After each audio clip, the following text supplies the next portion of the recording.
Talk to me about your experience as a professional athlete who also very publicly talks about dealing with mental illness.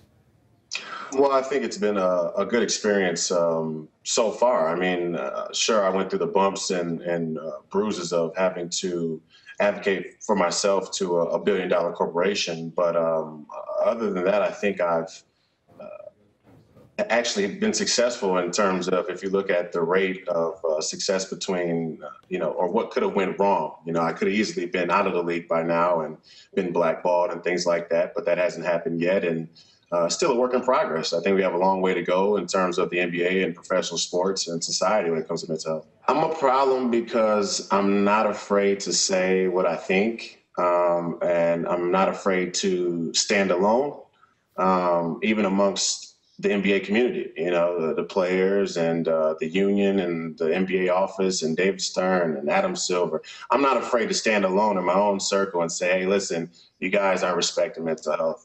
Since I've come out and talked about my anxiety disorder, and I also have discussed my OCD PTSD, you wouldn't believe the number of players past and present that have said that they deal with the same things, even down to me being in the D League and players saying that I wish I could get a bus too, or I want to get a bus because I don't like to fly either. And based on the numbers, and let's just talk facts here, is 26.8% of Americans will have a diagnosable mental illness in a given year. I mean, that's 1 in 4 people.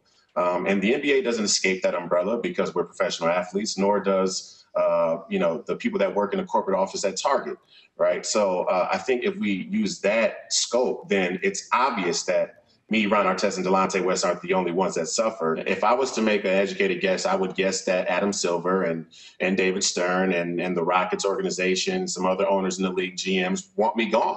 And why do they want me gone? Because business is about convenience. It's not about doing what's necessary, right? It's about cutting overhead. Right, being efficient. Being efficient, right. And a lot of times what's best for us as human beings doesn't meet that criteria for business people. This is all one big world and we all share the freeway, right? And at some point our lanes cross and we go into other people's lanes, and then my issues become your issues because you have to deal with me and I have to deal with you. So to say, mental health community, go over here and deal with your issues on your own, you're probably talking about close to 50% of the human population. Definitely close to 30% in America. So that's really an unfair thing to, it's just not logical. The logical thing is to do what's necessary and to have genuine care and action.